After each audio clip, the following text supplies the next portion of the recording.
Good morning and welcome, everyone. Thank you for joining us today. We have Dana and Sarah from ProQuest. Dana is our account manager and Sarah is the product specialist for academic video online, referred to commonly as AVON, and it is on the Alexander Street platform. So if you're like, wait, can't see it in my head on ProQuest, it's because it looks a little bit different. So they are here to share some information today and answer questions. And I will just be here facilitating. And as always, the recording will be available later. So Dana and Sarah, pass it off. Hi, everyone. I'm Dana Olet. I'm your guys' ProQuest account manager. And then I have the lovely Sarah today. Sarah is awesome. She knows Avon inside and out. So please ask as many questions as possible for her. Here you go, Sarah. Thanks, Dana. Hi, everyone. Yep, I'm Sarah. I'm the product manager for academic video online. And mostly that means that my job is to curate the content. So I work a lot with our licensing partners to get the video that everybody wants into the database. I work a lot on the platform, so the features and functionality, accessibility tools, all of that. And then a big part of my job is this, getting to meet with libraries and tell them about academic video online and answer all your questions. So I thought for today, we'd just go over some slides, just a brief overview of what the product is, what content is included, what the benefits of a subscription are to the library, and then a brief, I won't spend too long on it, but a brief platform demo just to show you what it looks like. It's a visual product, so I think it's important for you to get to see it and see some of the key features on the platform. And then, like I said, plenty of time for questions. And please feel free to interrupt throughout. It doesn't have to be a monologue. So I'm sure Dana can keep an eye on the chat or else just unmute and ask away. Really, I want this hour to be for you to learn what you wanted to learn about the product. So don't be shy. Let me share my screen.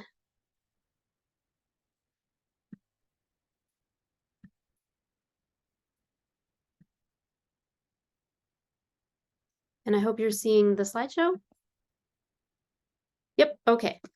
So just a brief overview of what academic video online is, and kind of the most important parts about it are that it is a subscription database. So you pay an annual fee and then you have unlimited simultaneous use of all the video that's in the database. So that means you know exactly what it's going to cost each year. You can budget for that amount. And then once you pay, it's all you can eat. So you can encourage usage among your instructors and students as much as you like. Your cost doesn't change. Another important thing about the database that's kind of specific to a video resource is that public performance rights are included. And what that means is, so obviously classroom rights are included. So anybody can show a video as part of their teaching or learning or research, whether that's face-to-face or in an online course management software tool. Public performance rights are something else. That's if you want to. I'm sorry to interrupt you. I think I'm not seeing your PowerPoint slide. I walked away for a second because I saw a student, and then the screen I came back to had a bunch of different tiles on it, PowerPoint tiles. Is that what you meant to share? And it could just be me. Like I said, I walked away for a minute. Okay, that's what I was kind of expecting to see. Yeah, thank you. Okay, thanks for letting me know. Sorry about that, everyone. Oh, no, and I'm sorry for walking away from him, but I saw I had to help a student. Thank you, Sarah. Okay, thanks. I was just saying that public performance rights are included. So if a student group on campus wanted to show a video and invite members of the public, so this month is Native American Heritage Month. So if you wanted to have an event on campus and advertise it publicly and include non-patrons, those rights are included for just about every video. The database is really large. Sorry, is there something in the chat? Dana, do you see that?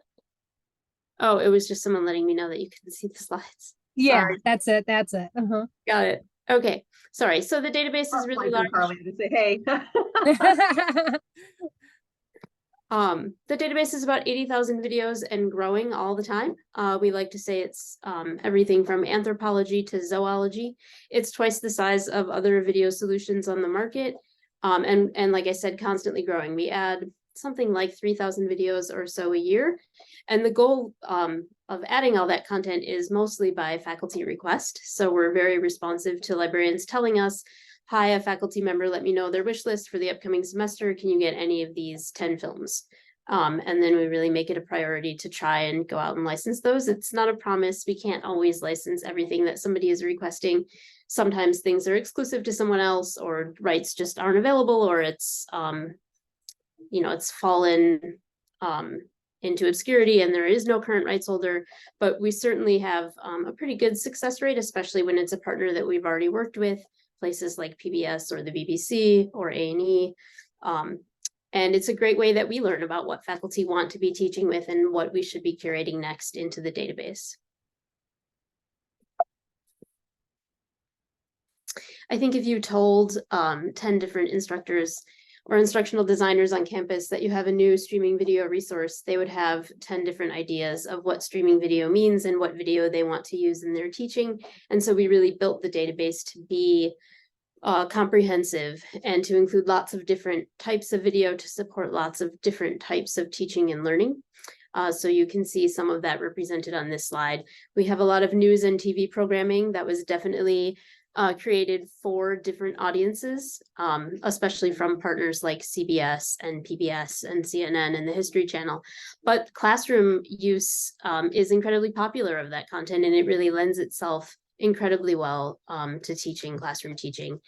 So that's a big component of the database. And then in the middle row is an awful lot of video that was created as educational video only. There's no other audience for it. It was made as pedagogic material, thinking of healthcare or nursing training, demonstration and lecture capture, things like someone solving a chemistry equation on a whiteboard really slowly, step by step.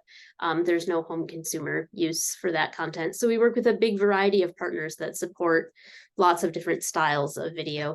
And then definitely in the bottom row, a ton of feature film and documentary and performing arts content really comprises the bulk of the database. These are some of the partners that we work with. I know I mentioned some of these names. Sony Pictures Classics provides our feature film content. I think some of these aren't household names, and so I like to include them on this slide because they are that middle row of educational video expert companies. Annenberg Learner is one, Dallas Learning Solutions is another, the Association for Supervision and Curriculum Development. I think the average person has never heard of those companies necessarily, but they drive really great usage and engagement with students. They tend to be very short form video, really aligned to a very specific learning objective or syllabus topic, and instructors really love using them. And then a lot of our content is exclusive to us, so you can only get it by subscribing to Academic Video Online. That's true for 60 Minutes. We have a really great partnership with them. We have their archive from 1997, and we've just entered a new agreement with them to go into the future. So we'll have 1997 through 2028 or so. And that's content is very short form. It's segmented. It's really timely, topical, current events. It gets used an awful lot by educators. A partnership that we have that's exclusive is Film Platform. They are a documentary film provider for us. I'll say more about them in a minute.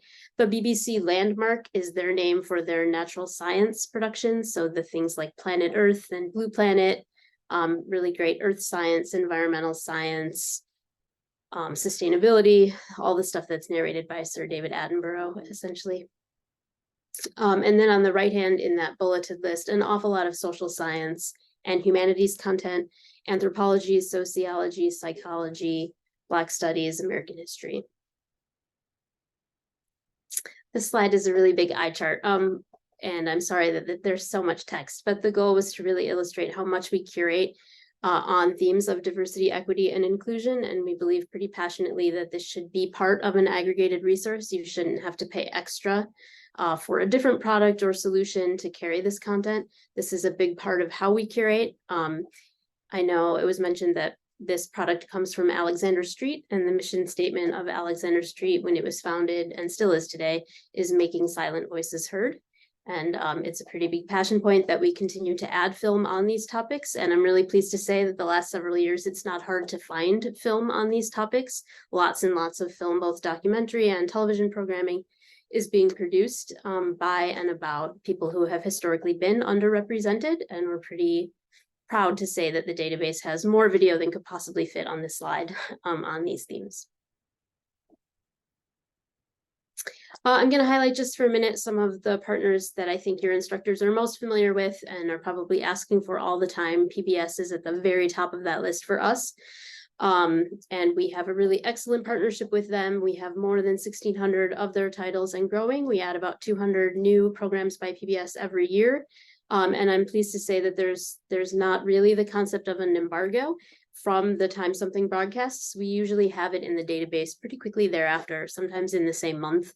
And that includes episodes from the programs that you see in the list, like Nova and Nature and Frontline, American Experience. We have an awful lot of Ken Burns content, which is something instructors are always requesting. And then a couple really flagship series that they've had for years. It's hard to see, but it's in the middle row. One is called Eyes on the Prize, which is about the civil rights movement. And it is by far the most used PBS content that we have is that one series. Used all the time in American history and Black studies. And I should add too that PBS is a really great partner about fulfilling requests. So if there's something an instructor comes to you and says, I want to teach with this, even if it's 20 years old, they'll do a really great job at doing their absolute best to rights clear it and add it into academic video online quickly. I mentioned Film Platform. They are a really great partner of ours as well. They are a documentary distributor agent, and they have a really specific eye about documentary film. They license films that they know are going to make some sort of impact in education or that they know educators really want to teach with. So they're not seeking just any documentary, but ones that they think will be ultimately requested and used by teachers and students. And you can see some of their kind of most used or top requested titles on the screen. They're celebrating, I think it's their 19th year of representing a documentary that's nominated for the Academy Award, which is a really amazing track record. And that includes some of the stuff that you see on the screen. And we're just so pleased to be partnered with them and be constantly adding new documentaries from them too every year. Sarah, I have a question about that. Is that a new, like, how long have you been partnered with the Film Platform? Great question. We partnered with them like the day the pandemic went into full lockdown. So since March of 2020, Okay. just coming up on starting our 4th year of being partnered with them. Okay, because it seems like we used to subscribe to Avon but it overlapped. We used to have so much overlap with Films on Demand that we stopped getting it, but it seems like since then you maybe have added a lot more. That's for sure true. So Film Platform is exclusive, and we partnered with them exclusively in 2020. But I would say since 2020, we have grown the amount of content that we have and the amount of exclusive content we have by leaps and bounds. And part of that was demand during the pandemic for just more and more film and video. So yeah, the database has grown quite a bit in the last few years, which is why I'm really glad that this call was arranged. So if you haven't looked at the product in a long time, or even in a few years, it's definitely worth taking a second look. And we can also, with Dana, can circulate a title list too and these slides just to take a look and see just how much the content has grown. Yeah, title list would be great. Thank you. Yeah, for sure. And then one other partner I want to highlight is Sony Pictures Classics. This is also an exclusive partnership that we've had, mostly feature film. Some of it is fiction, but a lot of it is nonfiction. And what you see on the screen is sort of a mix of that. Who We Are is definitely a documentary.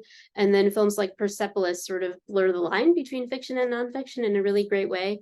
Sony Pictures Classics, we have just under 400 films from them. And it's a big mix too of US productions and foreign film. There's a lot of international film in there, including the catalog of Pedro Almodovar. There's a lot of Spanish language film included in their catalog. It's really highly curated. And we just really are proud of their catalog, and it generates a ton of use among instructors and students.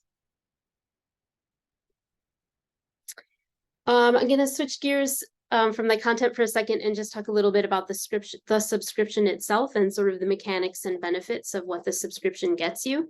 So I mentioned it's unlimited simultaneous use. So obviously it's access. That's what you're subscribing for. But we heard loud and clear from libraries from the minute we built this database that libraries wanted ownership of video too. And it's just the reality of subscription, the nature of subscription, and particularly around video. That ownership really matters, the ability for you to secure perpetual rights to a video and know that you have it forever. And so we built that right into the subscription. So every year that you subscribe, we give you back a portion of those subscription dollars, and you select titles from the database that you want to own in perpetuity, and those are yours to keep. And there's no continuing service fee or hosting fee for them. That is part of what you're paying for in your subscription cost. So let's say in 5 years, your budget changes and you don't subscribe to the database anymore. You still own these videos that you selected through this program in perpetuity. We'll host and stream them for you on the platform, but they're yours to keep. And I'm really emphasizing that because it is a really unique feature to this database. It's something our competitors don't do. And it's an example, I think, of us being really responsive to listening and hearing what libraries tell us they want out of this product. And it's a really popular benefit. And then similarly, we heard a lot from libraries that they needed a hosting solution. Hosting services can be kind of costly, and sometimes they're not managed by the library necessarily.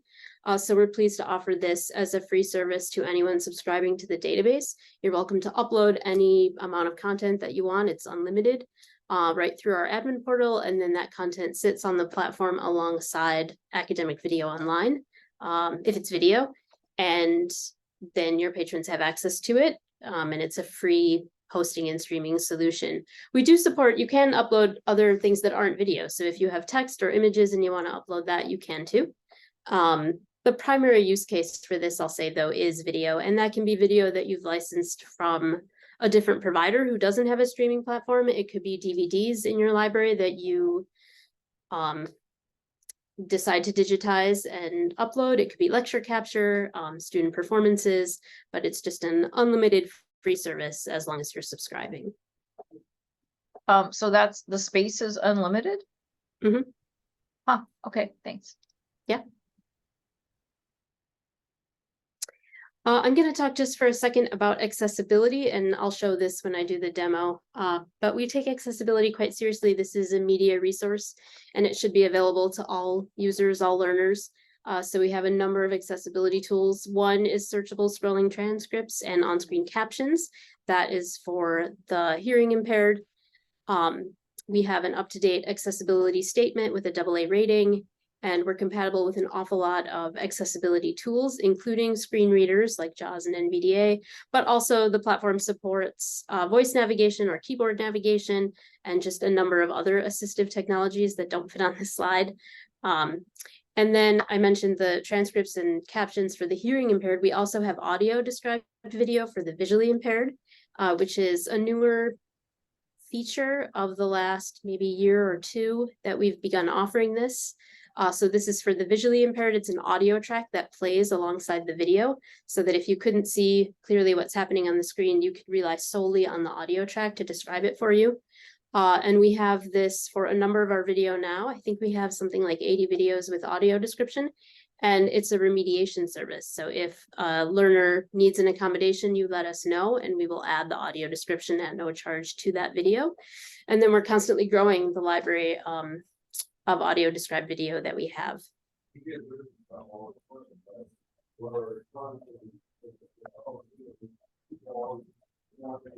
Is there a question about audio described video? No, maybe not. Okay, I'm going to take a big pause there and see if there's any questions about any of the content or the subscription benefits, anything I covered in the slides before we do the platform demonstration.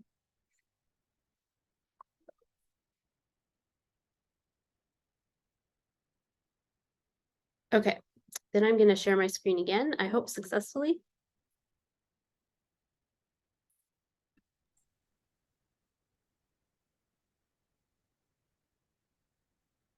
Are you seeing a web browser, I hope? Yes. Okay. Great. Yes. So let me show the most important part of all, which is what it's like to play a video. This is a video resource. So I'm going to show that just for a second. I'm going to press play on a video so you can see what the experience looks like. The winter snows have almost cleared from the Arctic tundra.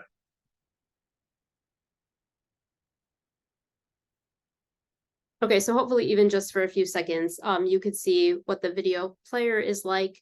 One thing I really want to emphasize is that I'm at home and my bandwidth is medium. It's not great. And I'm on this Zoom call and I'm screen sharing and I'm showing the video. And it was still, I hope, visible to everyone and enough quality that you could see and experience the video. And the reason I'm really belaboring that is that we're very conscious about how much bandwidth is required to successfully watch a video. So we offer different encodes, which is a fancy term for just speeds or quality levels of every video. And the platform will auto detect someone's bandwidth and adjust up or down. So if I'm at home and I'm a student and I don't have great bandwidth at home, that's okay. The platform will still serve a version of the video that student can successfully watch. And I'm really emphasizing that because it's a big passion point that not every student has access to the exact same environment in which to do their schoolwork. And we really care a lot that this resource be accessible and available to anyone in any environment. Another thing I'm going to talk about for a second is just to show the transcript. I know I spoke a lot about accessibility, and I just want to show what that looks like. So here is the transcript. It scrolls alongside the video. So when I press play, you can see the transcript advances with the video, obviously, as do the captions.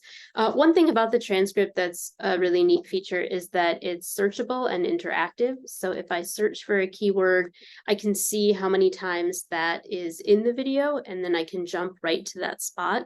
So it's just a little bit of extra navigation. And although the transcript is an accessibility tool, we find that that feature is used an awful lot by instructors to help them navigate, especially if they're showing a video in face-to-face instruction, or if they want to check out a video maybe before assigning it to their students, they can search for a keyword right in the transcript and see how many times that word is there and sort of navigate through the video and make a determination, like, is this a video that I want to show my students? I mentioned the captions, and I'm going to talk for just a second about one other feature, which is the ability to translate. So the entire platform can be translated into a big variety of languages. This is like my internal test account, so not all of these languages are available to everyone, I'll say, but I think something like 10 or so of what you see in this list are available to everyone. And obviously, one of the most used languages in Spanish. So the ability to translate both the transcript itself, let me actually show what that looks like. The transcript itself, you can see converted completely to Spanish, and I can do the same for the captions and the same for the menu. All of the header and navigation, the user experience entirely can be translated to those languages. And that's a big win for non-native English speakers. And we were really conscious about offering those in different pieces. So a student, from a lot of user discovery, sometimes learners who don't speak English really like the ability to translate just the transcript and have that as sort of a fallback if they get stuck or need some extra help understanding what's being said. Let me translate that back before I forget. And then another really key feature is the ability to speed up and slow down the video. And I know everyone is obsessed with speeding things up, especially I think from podcasts, or I know I myself watch meeting recordings sometimes at 1.5x just to be more efficient. But the real win, honestly, for learners is the ability to slow it down. So especially when they're non-native English speakers or the material is really dense, or an instructor is just talking too fast, probably like I'm doing right now, the ability to slow it down is really important to help them actually learn the material. And we think of the platform as a learning tool. And so I know it feels very basic, but that playback speed is really important as a learning tool. Another key feature on the platform is the clip maker. Let me show what that looks like. So we know that instructors, especially if they're teaching face-to-face with video, that they prefer the ability to use just a segment of a video, short form part of the video. And so we offer that feature. A lot of our video comes pre-segmented. These are just my little test clips for the demonstration, but a lot of our video have meaningful clips that were pre-created either by our editorial staff or the publisher themselves. And then we offer the ability for anyone to create their own clips. So an instructor can segment the video however they like and assign just that segment. And they can either show that face-to-face or they can embed that right into a learning management system. And while I mentioned that, I should say that feature exists for all the video. Obviously, a permalink is available for every video and video clip. So if they want to assign just a clip, they can do that. And all of those options exist. So a permalink, an embed code, this would be proxied if you're using proxy as your authentication method, or LTI 1.3 for a single sign-on link.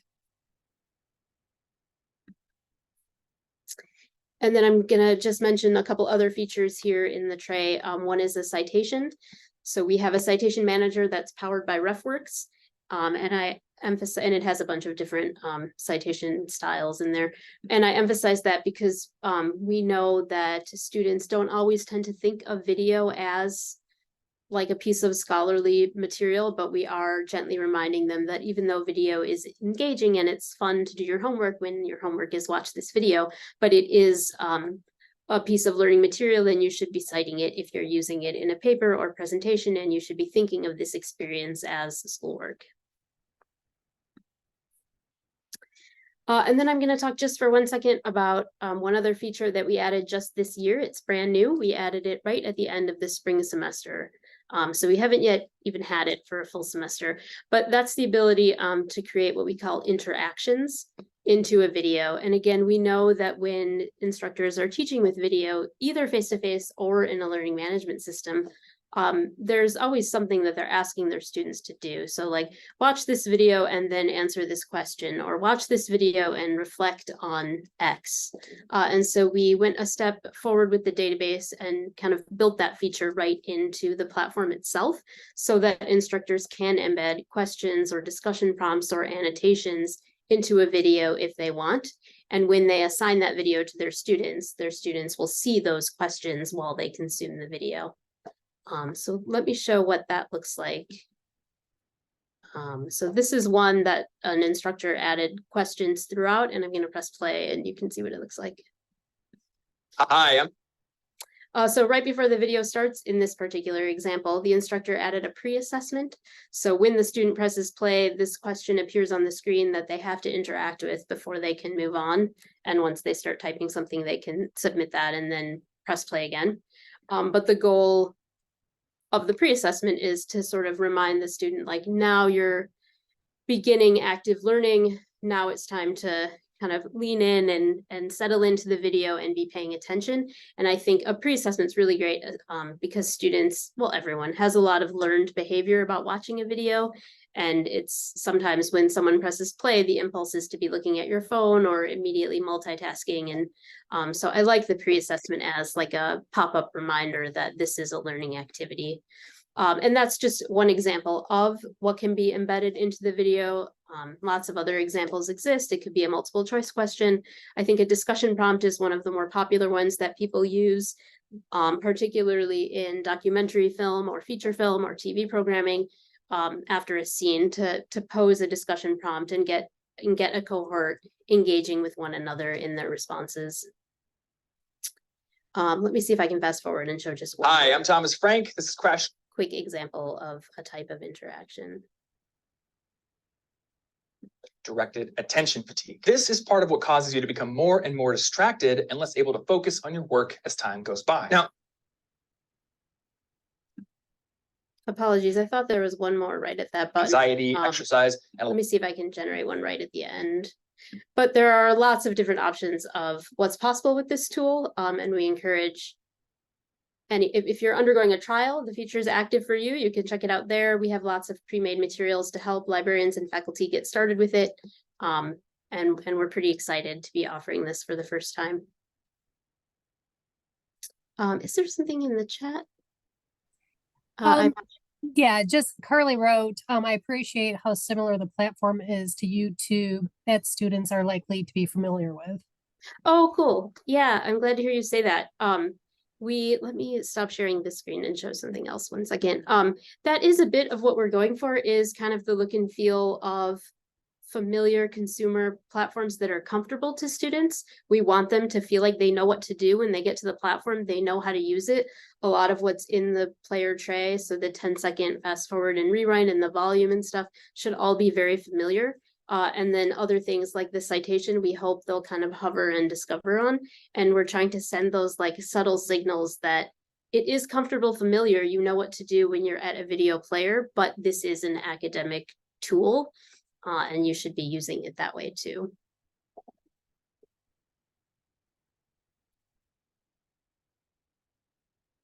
Let me show one other really quick thing, which I haven't shown yet, I don't think, which is the search experience, what it's like. We talked a lot about kind of what the student experience would be, but let me show what the experience would be for maybe an instructor or a librarian coming to the database page and trying a search and refining the search. Let me show that quickly. So if I do a search, it works just like you'd expect. Here's my search and here's my search results. And I can click this filter button to refine my search a bit. And clicking that exposes a whole bunch of facets and metadata that we index. I think we index something like 40 fields for every video that we have. And the goal is both for search relevancy ranking, but also all of that is rich metadata around the film on the platform itself. And these facets are interactive. So if I search, if I want to search for a specific subject term, oh, apologies, I forgot I had searched for dogs.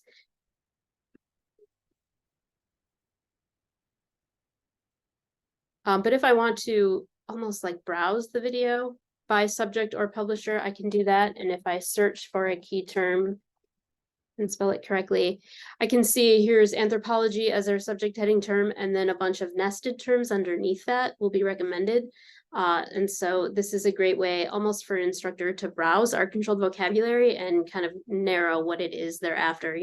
7,000 videos is a lot to explore on anthropology, but maybe just seeing this list encourages the instructor to realize that what they're really after is linguistic anthropology. And then similarly, let me back out that search term. I can filter by publisher. So if I know there's a specific publisher I'm seeking, I can start typing that and jump right to that publisher. And see all the films by that publisher, obviously. And then some of the other filters that get used a lot by instructors are duration. So if I know I only want to assign a video or use a video that's 10 minutes or less, I can use this slider to try and refine and only see results of that length. And the same thing is true for a release date. If I know I only want to show a video that was published in the last 3 years, I can do that. And then language is another one. So if I'm only after French films by this publisher, you can kind of easily navigate and see just those. So let me take a pause there and see if there's any questions about the search or the facets.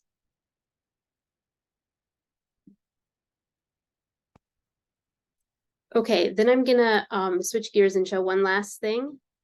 Which is the admin portal, where you manage the subscription as the librarian, as the administrator of the subscription.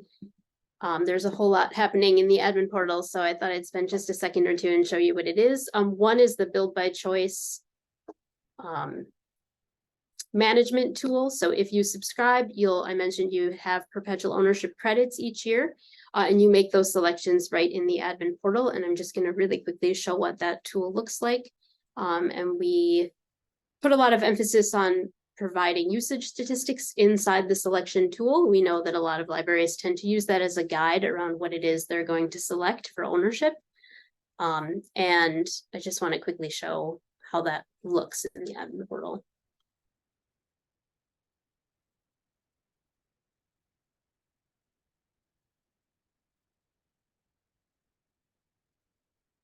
let me show something else while I wait for that to load. There's also a list of all of the databases that you subscribe to, and you can download a title list for any of these collections, including Academic Video Online, right here from inside the admin portal. And that title list will be unique to your library, and it will include your permalink. So if you have a proxy prepend set up, and you download the title list, the link that's in the title list will be yours specifically.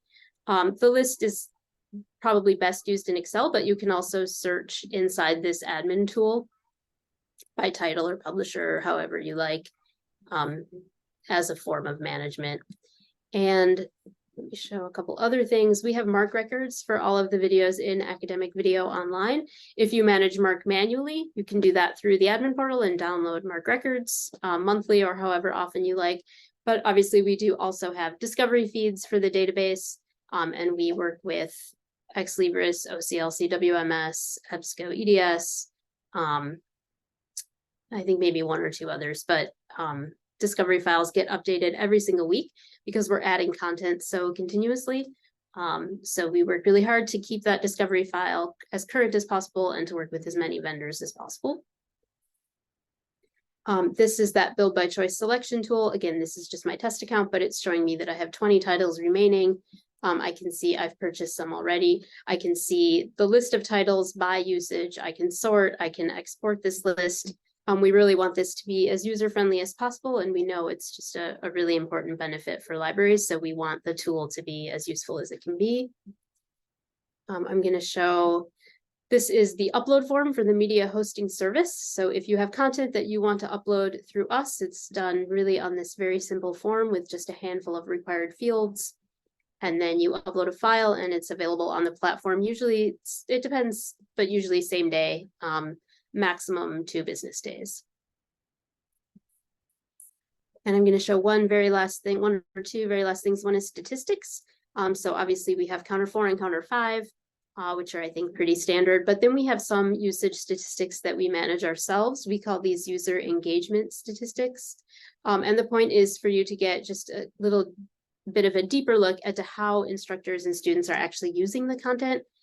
Counter is great because it benchmarks one database against another, and obviously that's really useful, but kind of feel like video is just a little bit different, and being able to see a little bit more about how people are using it and try to draw a picture in your mind of how this database is being used and what impact it's having on teaching and learning is kind of why we offer these alternative statistics.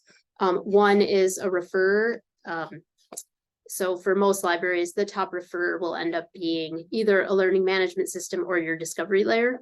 And it's really, I think, valuable to be able to see that and to see how that changes over time or throughout the semester, or what efforts that you make adjust that. So if you put a lot of energy, for example, into customized LibGuide, being able to see, aside from the SpringShare statistics, being able to see how often patrons are actually clicking through can be really helpful. You can also see like how often users are engaging with those transcripts.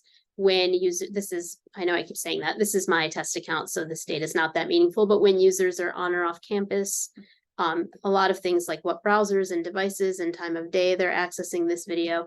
And I should really emphasize, all of this is anonymized. We're not tracking any sort of user behavior or activity. It's just aggregated data, completely anonymized. But it is helpful, I think, for libraries to be able to have that visibility into how and where patrons are finding this resource, how they're using it, what are the use cases for when it's being used in class or in learning management systems, and just how valuable it is to instructors and students. And then the very last thing I promised, I mentioned the LibGuide, and we do have one. We have actually a whole resource center of materials to help you make sure that this database is discovered and used by your users. The LibGuide is one tool to help do that. We also have a pretty robust marketing toolkit with a lot of pre-made social posts, social media posts, and email templates, things that you can put on your library homepage or the A to Z list, but just ways to help you notify instructors, students, teachers, instructional designers, hey, we've got this great new resource, here are ways that you can use it. And we really consider ourselves your partners in doing that outreach. We also have, similar to all ProQuest resources, a robust training and support partner team that are there to help educate you and your patrons on the database, and really make sure that it gets used. We want that as much as you. Carly did write in the chat, Sarah. Where did I just put the chat? It's so easy to see the top usage. Yes. Right, yeah. And Okay.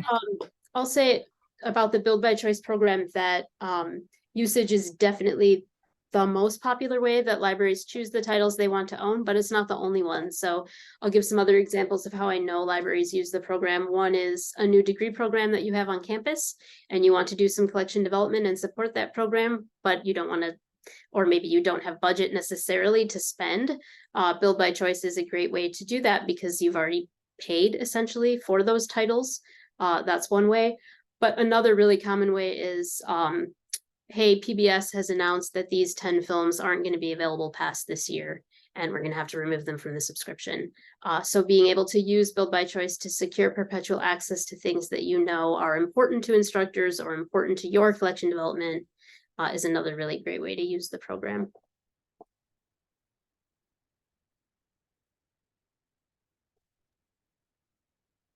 So I have a question about the, because we have that quite a bit where Films on Demand is our current film platform, and there you've got their publishers that are kind of pulling films, licensors pulling films all the time. And so there seems to be a bit of turnover, like at least once a quarter. How much turnover does do your guys have? I mean, how often are you removing and adding titles?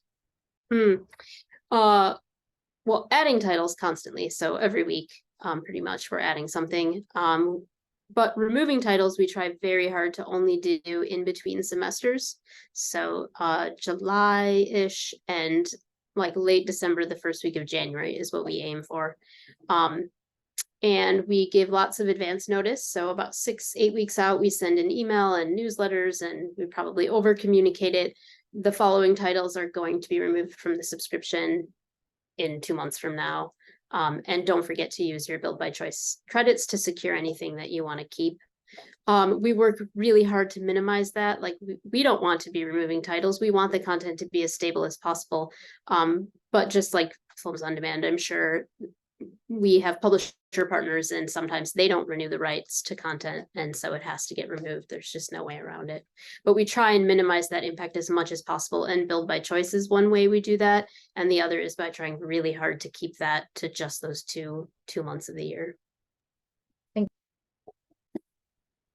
But the flip side of that is that we also communicate a lot about all the new content that we add all the time. So we have a monthly newsletter where we try and highlight exciting new stuff that we've added. The platform homepage has like a carousel that's updated every day dynamically of all the new stuff that's been added that week.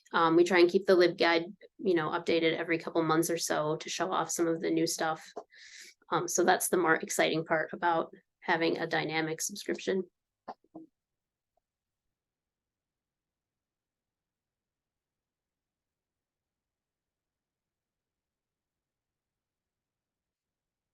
I'll also say that we're totally happy to repeat this session if just for your library, if you want to undergo a trial, or if you decide to go forward and adopt and you want to schedule a training session, don't hesitate to reach out. This doesn't have to be your only opportunity to learn about the database in this call.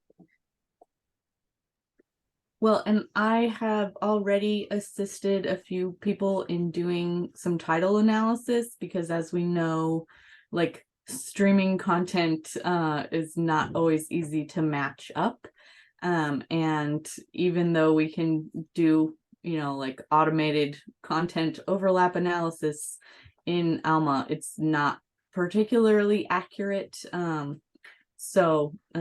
Yeah, it's time consuming and you guys don't have time to do that. So let me know.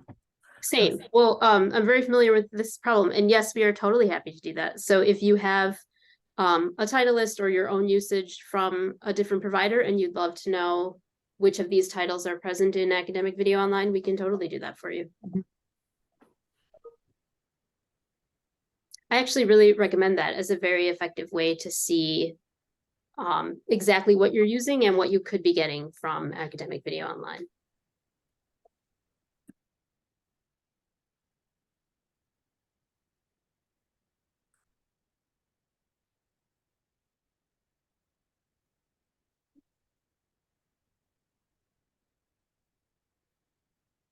We've had some great questions. Thank you, Elena. Anybody else have anything? Oh, good. And Amy had to be late, but I'm glad I don't she have made any it. questions. I was just like making one less dark space.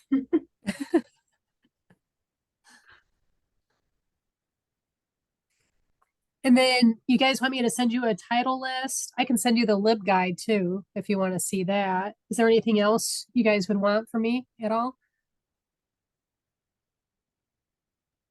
I was going off of the title list on the Avon like kind of promotional page. I think the date on the file looked like maybe it was July or something like that. Is that fairly accurate, or is that It is, but we do have a more current one we can send. Yeah, okay? I think, yeah, for sure. We can circulate one from last month, probably. Does the LibGuide have the information that Sarah presented about like the transcripts and being able to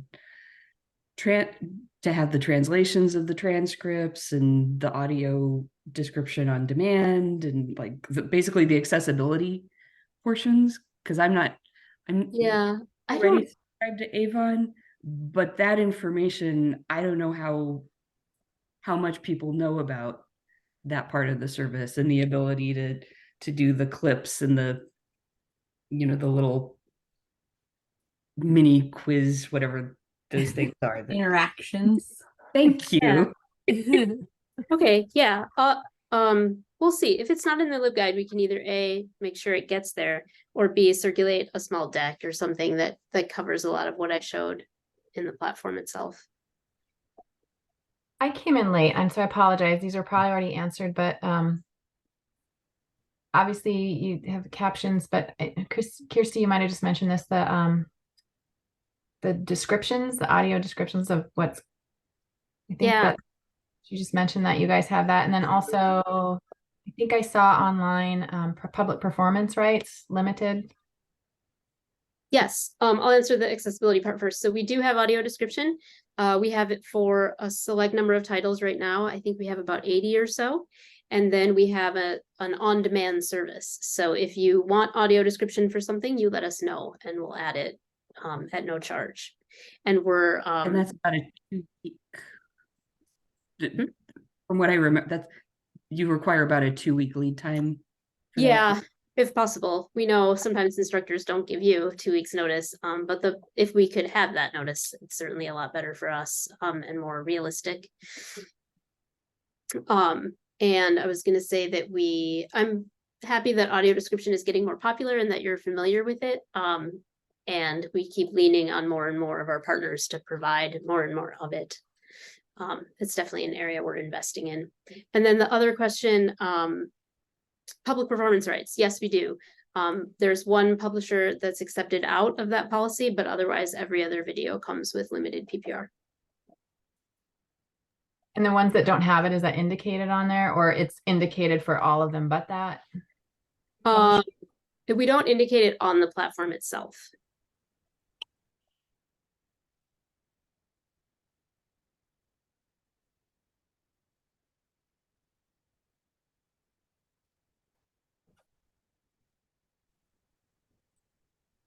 Okay.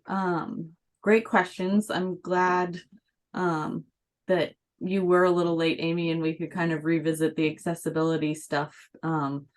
Just having the information twice in this recording. I think that's a big point for state institutions and something that I think is very important and becoming more so that we know what our accessibility is on our products. So yeah, jumping back to the accessibility one more time. One thing I'll just mention, in our region, we have a significant number of students from Southeast Asia, Vietnam specifically. And so the ability to have transcripts in Vietnamese would be pretty important to us. We also have a lot of students from the Horn of Africa in the King County area.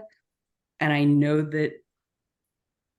that languages in that area, like there's not a lot of translation and transliteration out there, but that would be an important language for us in this region, or at least in the, like I said, the King County, Seattle metropolitan area.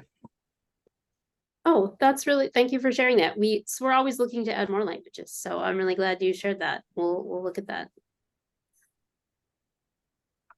Yeah, Seattle has the third largest Somali population of anywhere in the world outside Mogadishu. Oh, so cool.